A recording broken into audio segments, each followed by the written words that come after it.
Olá, continuo recebendo fanzines. Os fanzines impressos, alguns ainda continuam, né, sendo enviados.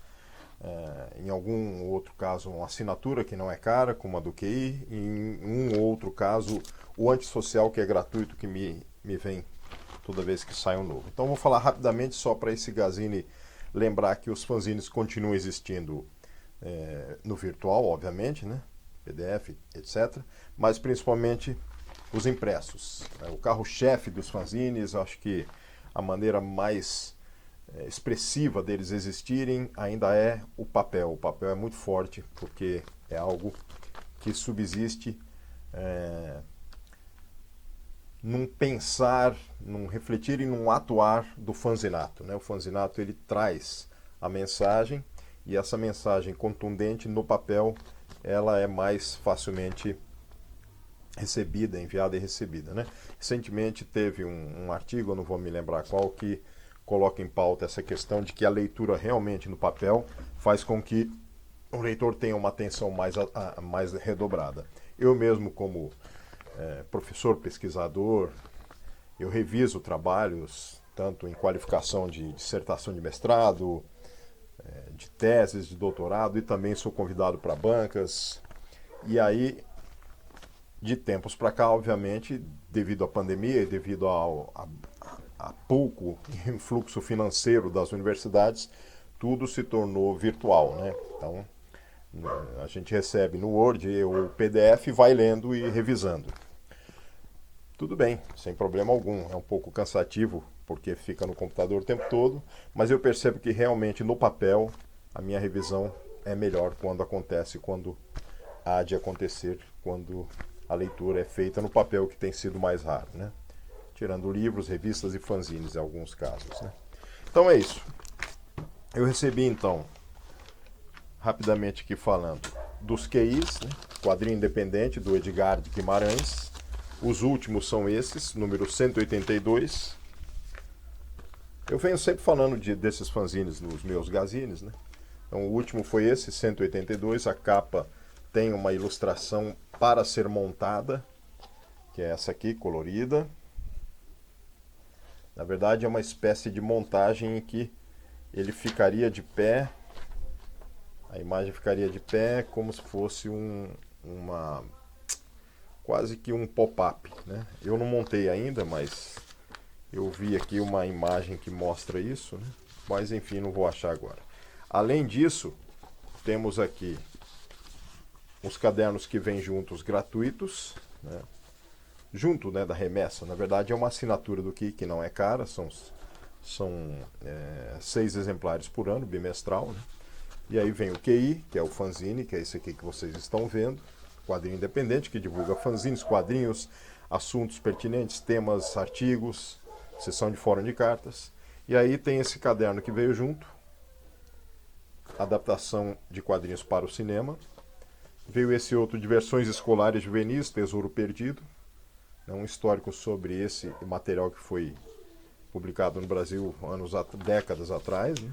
E Quadrinhos nas Mãos, um pequeno fanzine de 4 páginas em que o Henrique Magalhães, o editor do site Marca de Fantasia, mostra como é que se faz a produção de um processo editorial, produção de um livro, né, manualmente, né, que faz parte da editora dele, né? Embora ele tenha cada vez menos feito livros impressos, né, ele tem preferido o virtual, mas aqui tem esse trabalho dele que é bem instrutivo, bem interessante. E o próprio QI, né? Lembrando que os QIs são todos disponíveis em PDF e a parte interna colorida no PDF no site Marca de Fantasia. Então tá aqui mais um envelope do último QI que eu recebi essa semana. Tem um texto aqui explicando essa imagem, que ela foi utilizada, se eu não me engano, pelo Maurício Souza, mas isso nos primórdios, antes mesmo da utilização da Mônica, né? Precisaria reler isso aqui porque eu li muito rapidamente, não vou me lembrar agora, né? Tem uma curiosa história aqui sobre o Teorema de Pitágoras, ocorrida com o autor, o E. Figueiredo, né? que se perguntava para que aprender, né, o Teorema de Pitágoras, muito interessante essa história. Ah, sim, aqui está a capa encarte, falando sobre essa capa da personagem que lembra muito a Mônica. E um artigo aqui que me interessa demais. A La Kazan é uma revista que saiu pela editora VEC na década de 70, quando eu tinha uns 8 anos de idade. Tem 3 números aqui, eu tenho 2 deles. Eu adorei essa revista quando era garoto. Não tinha noção nenhuma de qual o quadrinho que era norte-americano, europeu, brasileiro. Isso não me importava. Eu, como leitor mirim, gostava de ler os quadrinhos de humor. E a La Kazan trazia uma miscelânea de autores, de personagens de autores europeus, franceses, belgas, né, em primazia de franceses e belgas, né. O Asterix não, o Snowgood, do mesmo autor do Asterix, o Goscinny. Taka Takata, um outro personagem bem interessante de outro autor, que é uma espécie são personagens chineses, se eu não me engano, ou japoneses, né, um exército japonês ou algo assim. O Cro-Magnon, tem outros aqui que são bem interessantes também, que agora esqueci o nome, que estão aqui. Bom, tem uma listagem grande aqui que eu não... Os autores são René Goscinny, Tabary, Bara, Turk, Bob de Groot, Gilmar, Vic, Greg e outros. E os personagens? É o militar japonês Taka Takata, um personagem que é um guerreiro da floresta, o Robin Hood, Grão-Vizir, Aquiles Talon, que é fenomenal, Cachorro Cubitus, Boogie-Woogie, Cro-Magnon, Max o Explorador, tem histórias curiosíssimas. Então, são gibis que a editora VEC, na década de 70, publicou no Brasil. Acho que os leitores não conheciam, mas eram muito bons. Não sei por que não continuaram, porque havia uma miríade de gibis infantis, né? E a gente comprava. Eu gostava. Mas enfim, tá aqui mais esse QI. E vieram também dentro desse QI outros suplementos, né? Quadrinhos de não ficção, falando sobre os quadrinhos que não são de ficção, jornalísticos, né? E um outro autor, Arcindo Madeira, confesso que não o conhecia.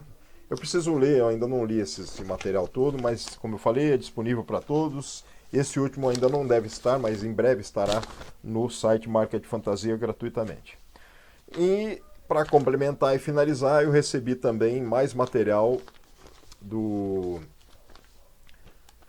Francisco Filardi, que ele publica o Antissocial e o Intervalo, que são esses 2 fanzines aqui, né? Tenho recebido muitos, os temas são variados, né? Futebol, Uber, o tema de Uber, outros temas como máquina fotográfica, né? Deixa eu ver aqui mais. Fita cassete, o material tecnológico antigo e outros, né, itens. Tem um aqui pendurado no meu cordelzinho, um antissocial, não dá para ver muito bem aqui, mas está aqui. E por fim, o último que eu recebi é este, que eu folhei algumas páginas e eu acho muito interessante, porque é um intervalo que comemora a edição comemorativa de 20 anos e que traz o Jonny Quest, um desenho animado primoroso, fantástico, que deve ser visto. Não foram feitos muitos episódios, acho que tem cerca de 2 dezenas de episódios.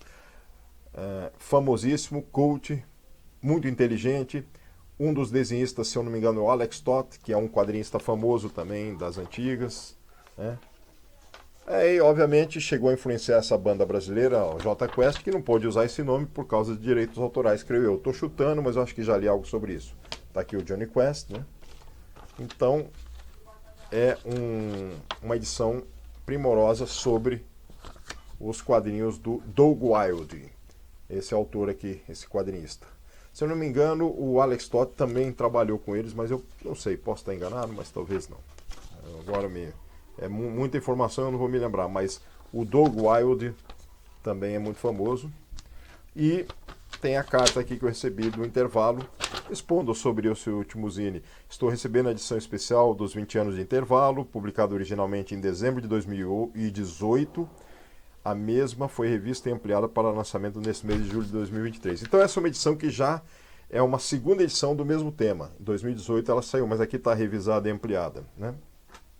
Então Quem recebeu em 2018 tem aí bons motivos para revê-la.